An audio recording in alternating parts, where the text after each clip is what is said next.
If you are going around in your relationship feeling confused, or you were confused in a relationship and the confusion still hasn't lifted, it's possible that you might be a victim of gaslighting.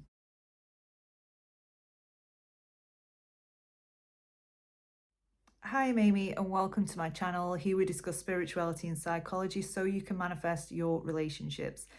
And in today's video, I'm going to talk about gaslighting. And I think in the community, particularly if you're in the relationship self-help community, you've probably come across the term gaslighting, which is a manipulative technique that abusers use, particularly people with narcissistic personality traits, in order to make you question what your reality is.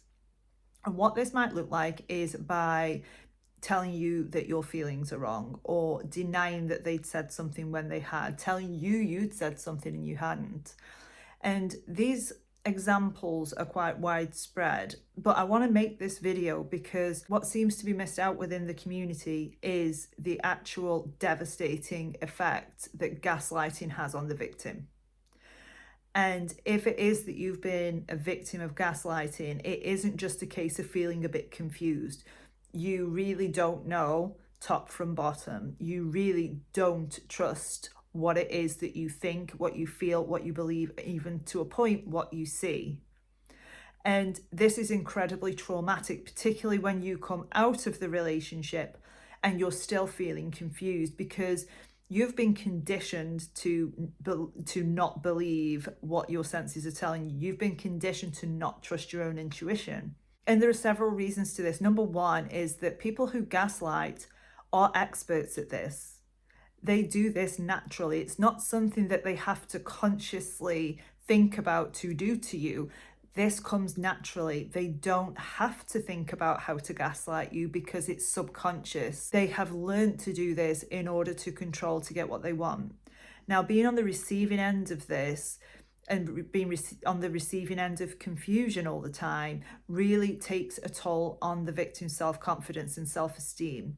And I've spoken to many clients that this has happened to, where serious things have happened and they have been told that it's their fault it happened, or they've been told that it's not that bad, or they've been told, well, I said sorry, why haven't you forgotten about this yet? That any person would say that behavior is not acceptable.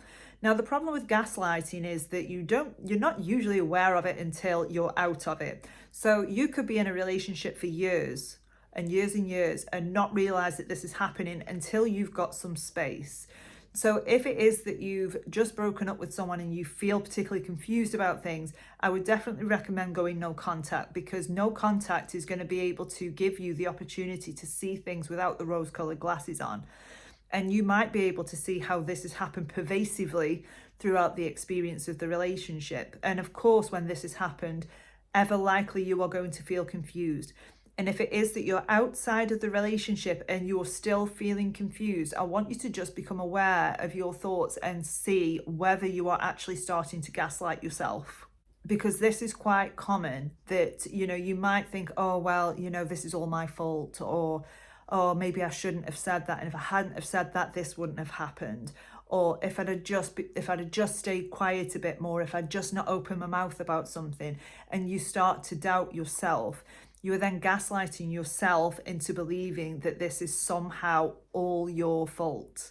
And we want to stop this cycle, because I can guarantee you that if you're a victim of gaslighting, this is not your fault. And as I said before, these people who do this are extremely versed in this sort of behavior. They know how to actually control by way of manipulation.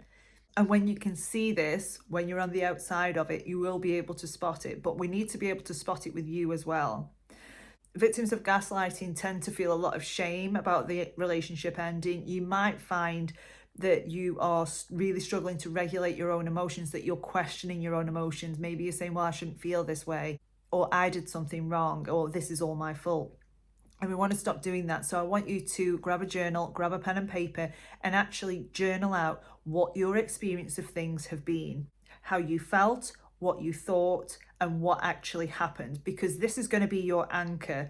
And this is going to be the thing that actually stops you from gaslighting yourself. Because when you can get it down on paper and it's there and it's in front of you, what you might feel is a sense of relief. And I want you to validate what your experience was. Acknowledge that you felt hurt by what somebody had said. Ignore the fact that they said, well, I didn't say it to hurt you, or, oh, you've taken it the wrong way, or anything like that. Acknowledge what your actual experience of this event was.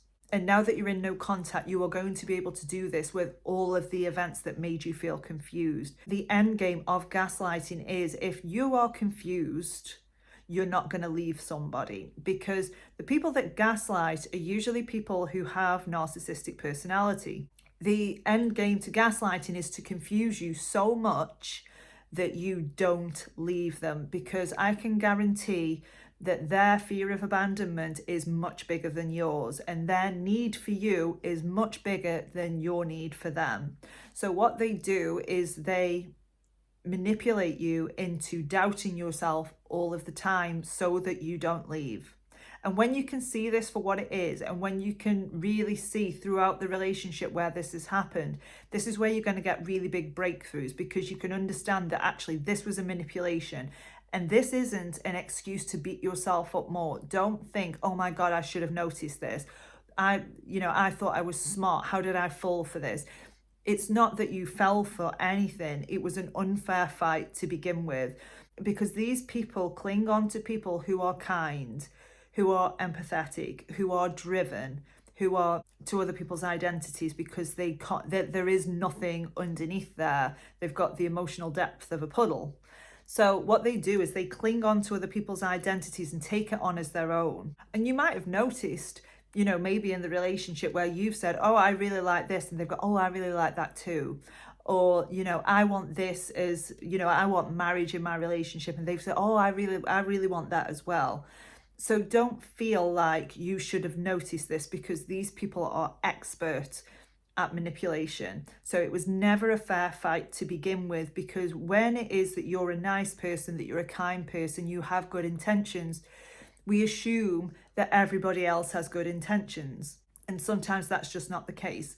And with this exercise, it's really going to give you the confidence to go back out. When it is that you decide to go back out there, it's going to give you the confidence of spotting these things. So you might spot it next time on the first 3 dates. You might spot it the time after that from the dating profile.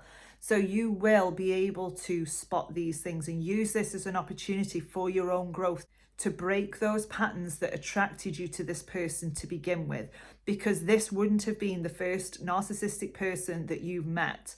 It won't be, because if it was and you were a secure person, you would have spotted it. You would have perhaps thought, oh, well, something's not quite right here, and you would have vetted this person. But the issue with narcissistic personalities is that they love bomb.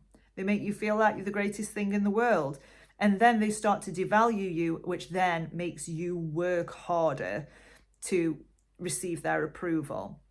And what this creates is a trauma bond, which I will go through in another video. But with gaslighting, yes, it's hard to see the wood for the trees while you're in it. But now that you're outside of it, really consider where this confusion was coming from. Did you invalidate your own feelings? Did you ignore your intuition at the time? And really accept what happened at the time and what your experience was, without someone in your ear telling you that you're wrong. So I hope you found that video helpful. If you did, drop a comment below, and I will see you in the next video.